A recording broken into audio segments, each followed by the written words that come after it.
Hey guys, now application season is fast approaching and I know lots of you guys have questions. For example, how unique is my application? So you may be wondering how to make your application stand out, but look no further. So in this video we'll be presenting our top few recommended above and beyond ideas to enhance your application and make it stand out from the thousands of peers who are also chasing the same spaces as you are. So let's talk super-curricular activities, also known as AAB work.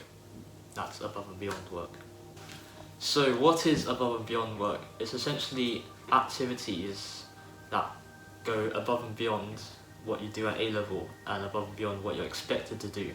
And these are things that your peers will probably not be doing or might not be so interested in doing. So now we'll talk about why above and beyond is so important in your medical application. Yeah, so this above and beyond work can be really good talking points in your interview, especially at academic interviews such as the ones you have in Oxbridge, where you can actually talk about extra things you've done outside of lessons and maybe research into a subject area that you're passionate about. And above and beyond work can also provide inspiration to do further research and perhaps even be the basis of your EPQ, because above and beyond work does inspire passion in certain elements of science and medicine. For example, my above and beyond work inspired me to take an interest in multiple sclerosis, for example. Another benefit of above and beyond work is that it leads you to meet new people. So let's say you go to like a conference and you see like a professor or someone who's a specialist in that subject actually give a presentation. At the end of it, you have their contact details. You can potentially contact them for work experience or maybe an interview. So doing this sort of above and beyond works allows you to, or gives you the opportunity to kind of take things further and have more experiences related to that subject. Yeah, and building on that, it also provides you with skills you need at university, so research skills, ability to communicate, ability to problem solve, things like that. So, yeah. And the final benefit of above and beyond work is that it's good to talk about in your personal statement. So most people probably use 2 or 3 points of above and beyond work in their personal statement and form a paragraph of it. So now we'll go on to talk about what kinds of above and beyond activities you can pursue. So we'll start off with the basics. So lectures, seminars and conferences, these are the go-to above and beyond activities you want to do.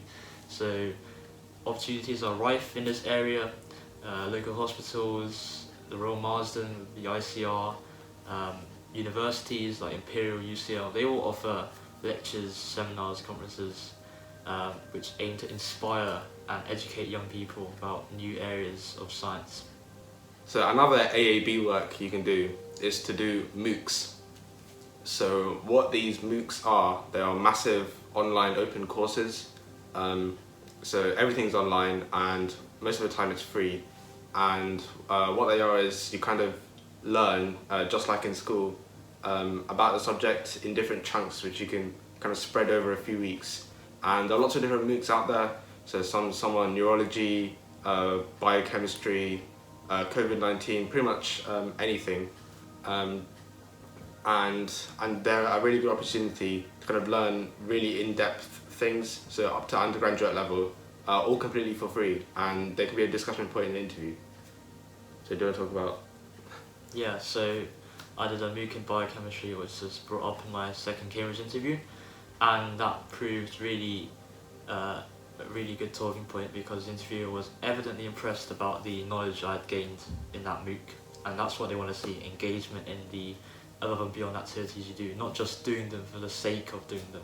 So now we're going to talk about work experience, which is another really obvious above and beyond activity for medical students aspiring to become doctors. So work experience can be attained at hospitals, but obviously at this period it's going to be a bit difficult. Now, hospitals are starting to open up again for students, but due to the limited activities, you might still want to consider things like interviewing health professionals to gain an insight about their daily life, the challenges they face, what they enjoy about the work, etc. And also just be brave, so ask around, you never know what opportunities might pop up, and any opportunity really, any exposure to the health profession is good experience you can reflect on. Yep. Okay, so let's say that you did not have work experience available.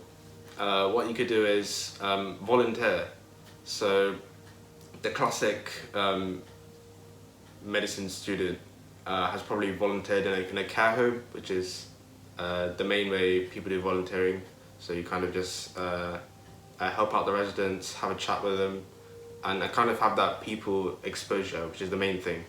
Because as a doctor, in your day-to-day life, you'll be communicating with a lot of different people. And you don't necessarily have to do your volunteering in a care home. So you can do it in a charity shop, maybe in a nursery, just anywhere in general in your local community,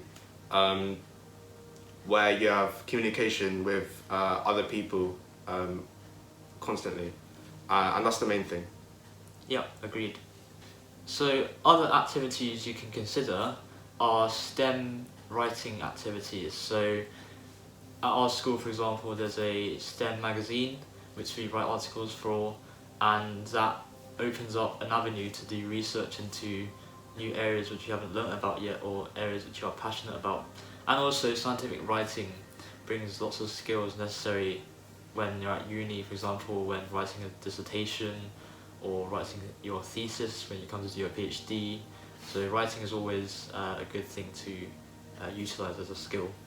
So the next way you can do above and beyond work is to participate in Olympiads and other challenges. So the main challenges you should be looking out for are the biology year 12, what's it called? Biology year 12? Yeah, the intermediate challenge, Yeah, something like that. And the Cambridge, no, not that one. C3L6. It was that one, yeah. Yeah. C3L6. So those are the main challenges that you should sort of work towards. Yeah. And getting a golden award in these Olympiads and challenges is really proof that you can work hard, kind of tackle these really difficult, higher level end problems and solve them.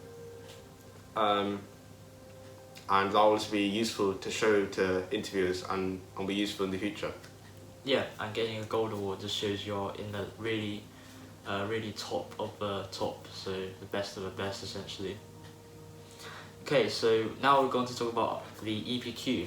So this is something we'll be talking about in a later video, but essentially it's another avenue to go into in-depth research about something you're passionate about and end up writing a report on it, 5,000 word report, and also complete a presentation about it.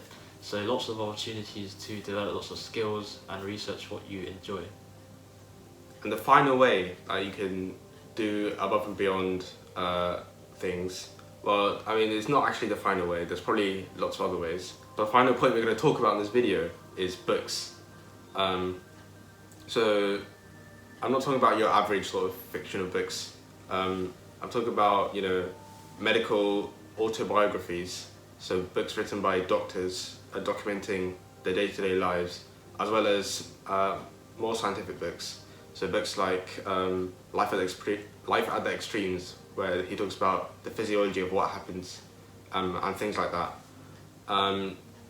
So these books kind of give you an insight into medicine, so as in like what a doctor does and things like that, and also an insight into academic medicine, because you know that medicine is not just one branch, there's lots of different branches, and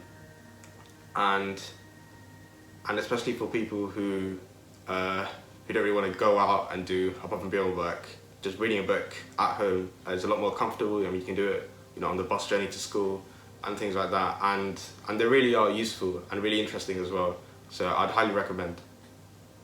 Yeah, so those are all our above and beyond tips. Now just a closing word, don't treat this as an exhaustive list. You don't have to go out of your way to do every single one of these activities. doing a few to a high standard will make your application stand out and will help to increase your chances of getting a place at that medical school you want. So hopefully this video has been useful. Let us know if you have any thoughts down below, Yeah. and we'll see you in the next one. Goodbye.